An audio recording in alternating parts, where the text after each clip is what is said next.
Le'Veon Bell says the Bears are not succeeding in their 0-2 because Caleb Williams paints his nails and has some interesting comments about that, Coach Fred. Take a listen to this. He painting his nails. Straight up. You can't, bro.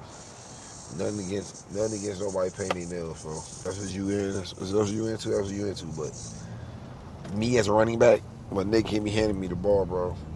Nails painted, bro. I can't be looking at that in the huddle. All right, bro. You got niggas looking up to you, bro. We need to look hard out here, bro. We got time for no little games. They got her painting his nails, bro. First pick of the draft, franchise quarterback, painting his nails, bro. Nigga painting his nails, that shit crazy. Coach, I mean, is he wrong? Shit, I don't know. Coach, what is your reaction to seeing that from Le'Veon Bell? It's I think it goes to I can dig what he's saying, but it's also a different era.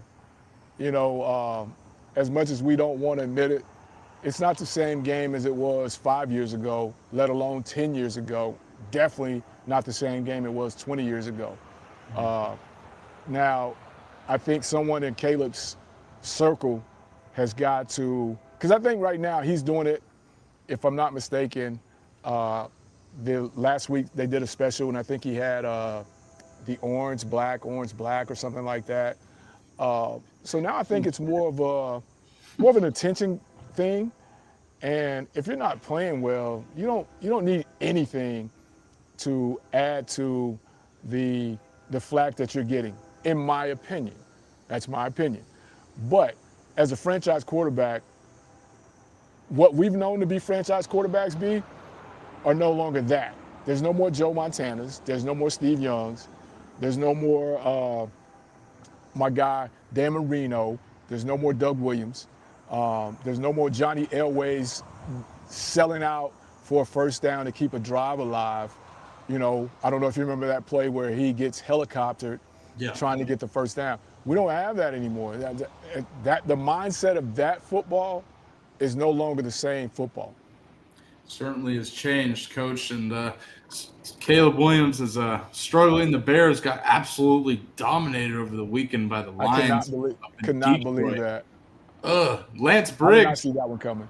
I did. I bet on it, Coach. I called that. Ooh, Bears are in trouble. And Coach, I wanted to show a clip of Lance Briggs over on the CHGO podcast, kind of going off about Caleb Williams missing throws after week 1. Take a listen. It's weird because he's the number 1 pick. That's accuracy. It's just that confuses the hell out of me.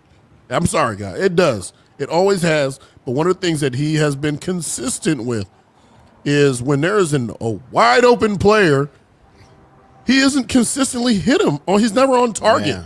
Yeah. It's over his head. It's to his left a little bit. It's to his right a little bit. Mm-hmm. Come on, man. That is a huge part of the success of this team.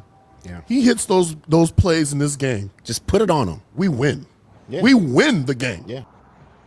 Sounds like Caleb Williams, Coach, is missing his layup, so to speak. What are your thoughts on Caleb, Ben Johnson, and the Chicago Bears after 2 games? And are the Bears in trouble, Coach Fred? Again, like we talked about with the college football segment, way too early to throw it away. But there are some concerns. Just because, I go back to a piece you guys did on JB's show, and then I think me and you talked about it, him throwing into the net, and I asked you, do you think that was on purpose or whatever? And you were like, I don't think so. So now I got to come back and apologize to you and say, well, maybe, Bailey, maybe you were right. I was wrong. But, yeah, you can't miss wide open guys. I'll take you to the game last night. The Raiders had so many chances. Geno missed, I know for sure, 2 wide open touchdowns with errant throws. You only get so many opportunities. And, Chicago's that team that's trying to get over the hump, get in the thick of things. You got to have those throws. And if you made that guy your franchise guy, if nothing else, you expect him to be able to make those throws. And, that's coming from a guy who had a very good career there and still identifies with that organization.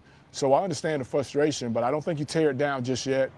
But, yeah, Caleb's got to come on with it or tone it down because as long as he's not toning it down and he's not coming with it, he's going to be susceptible to this this type of criticism for what, 16 more weeks?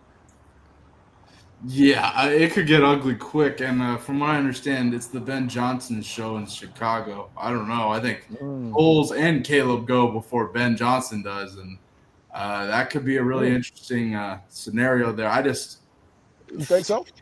Yeah, I just don't. I think Ben Johnson's already. I just watched the games, watch his body language. He just seems.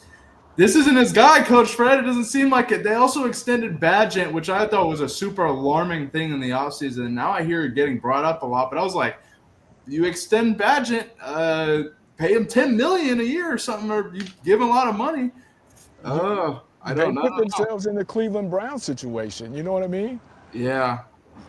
Certainly a coach or quarterback carousel upcoming. I don't know. Caleb Williams got to turn around his play here quick. Because again, we can go into their matchup this weekend because, it only continues here. I think the Bears got a pretty tough matchup this weekend. Actually, they take on the Cowboys at home. So that's just going to be great for Caleb Williams. Hopefully he can get it done at home against the Cowboys, but that could get ugly too, Coach.